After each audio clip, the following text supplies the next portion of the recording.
I think in running, consistency is the name of the game. Stacking successful weeks of training, week after week, month after month, and then eventually like year after year is how you really tap into like the potential of yourself as a runner. So having that full year under guided, structured training with Mike definitely helped. As Marcus said, like the shorter speed work stuff that we did in preparation for Fifth Ave was something I haven't done before.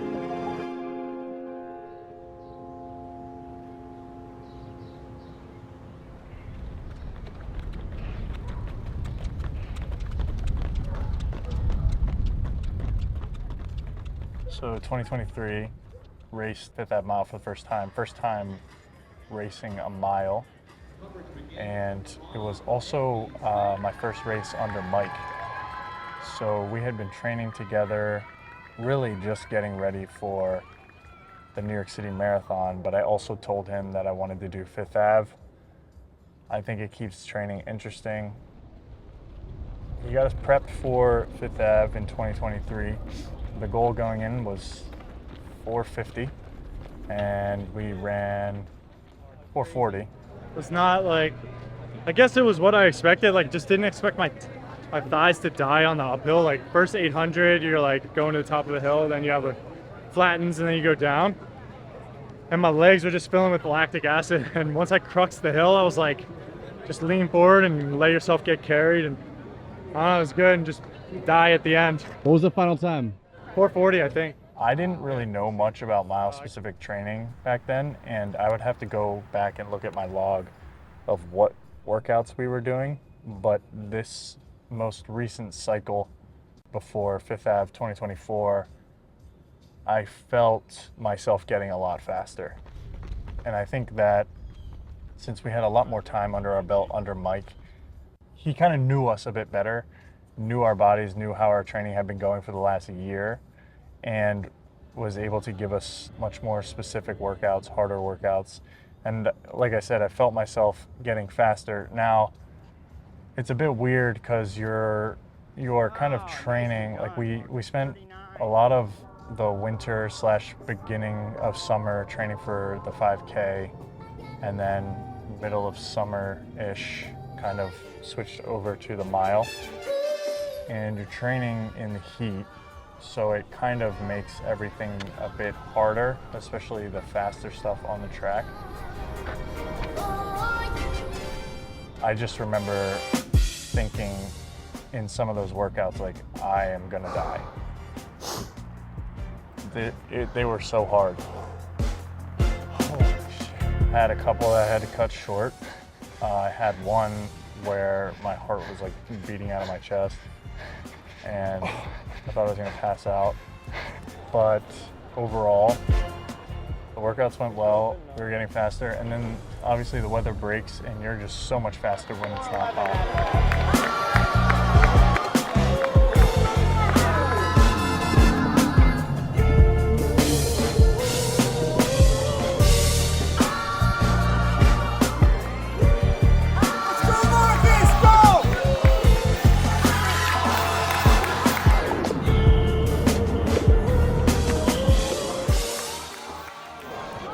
I was just like, I went out in 63, and I was like, a little bit hot. And then I got like halfway up the climb to 800, and I was like, my legs feel pretty good, like really not that cooked. And so I knew after the 800, it just starts the downhill. And I like took half a second to weigh, do I start to go now with 800 left, or am I going to blow up if I do that? And yeah, if I started to push on the downhill, and it worked out, I guess. I mean, I didn't run 420s. I ran 432.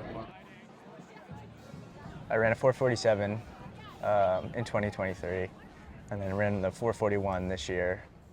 And it was a totally different race. Like 447 last year, I was completely wiped by the end of the race, had nothing left in my tank. And I think even this year, it was like I knew what to expect. I felt comfortable at the pace, and I think I even could have pushed a little bit harder in the middle of the race. I think that's a lack of racing in general. We'll try to put an emphasis on racing more so you get used to that feeling. So I'm happy with the 441, but I do think, you know, next year it'll be hopefully even a bigger leap because I'll get some shorter distance racing under my belt. Sam, nice to meet you. Nice to meet you. I keep your stuff online. It's thank pretty you so legit. much. I It's like my when I rarely have a chance to like chill and I'm like either pre-run or post-run, I'm like stretching and following your journeys and whatnot. thank you so much. It's good to see That you means guys a lot. out here. I was curious, I'm like, am I gonna to meet these cats? But it's good stuff that This you race work is for. sick. Yeah, man, this is it. I mean, 43 years we've been doing this thing. I mean, it's nice because I actually don't get a chance to run these because obviously I'm on the clock. So I got to do the Brooklyn Mile and I got to see why folks are really jazzed about this and whatnot. And it's just such good energy, but this here is next level.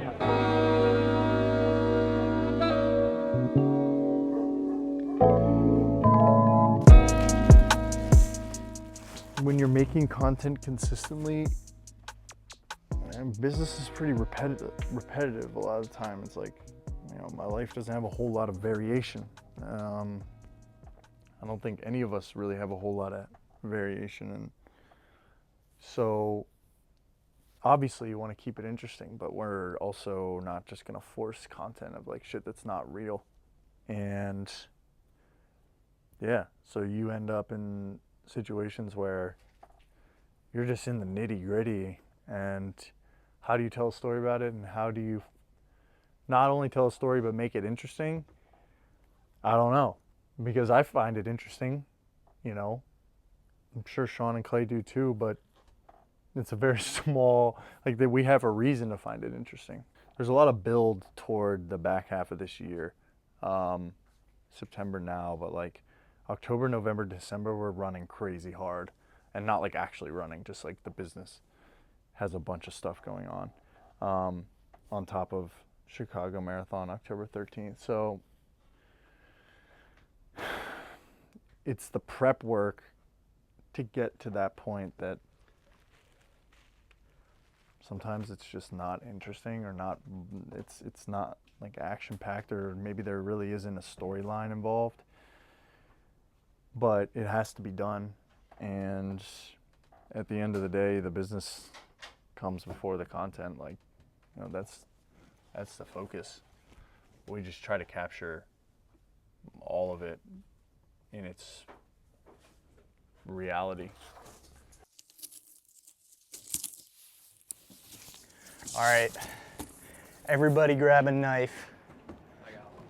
And we're gonna double count.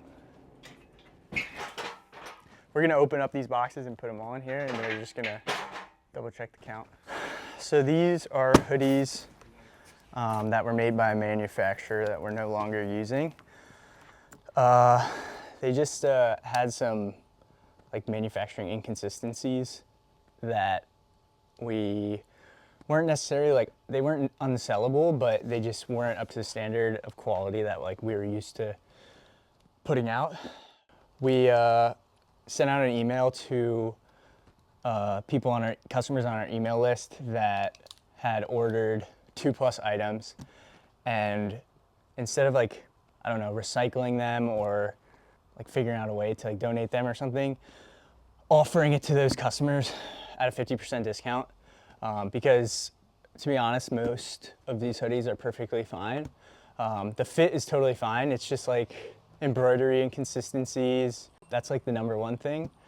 So we wanted to offer it to the customers for a 50% discount as a way of like, obviously we have to like free up space in the warehouse, and they've been sitting here as we figure out what to do with them. You know, you approve of the post-production top sample and it looks good. And then you know, as we went through a number of them, we noticed like some inconsistencies. And so then Marcus and I actually went through every single hoodie of all of the hoodies. And we just noticed that it was happening too much. And we were just kind of in this dilemma of like, we don't feel entirely comfortable releasing these at full price. It's just how we want to hold the standard of like Minton's quality to. And although like I would say 90% of the hoodies are perfectly fine, we just didn't want to risk those hundreds or whatever number it may be that people are not happy with. And if it's their first time, you know, buying from Minted, it's just not what we want their first time buyer experience to be.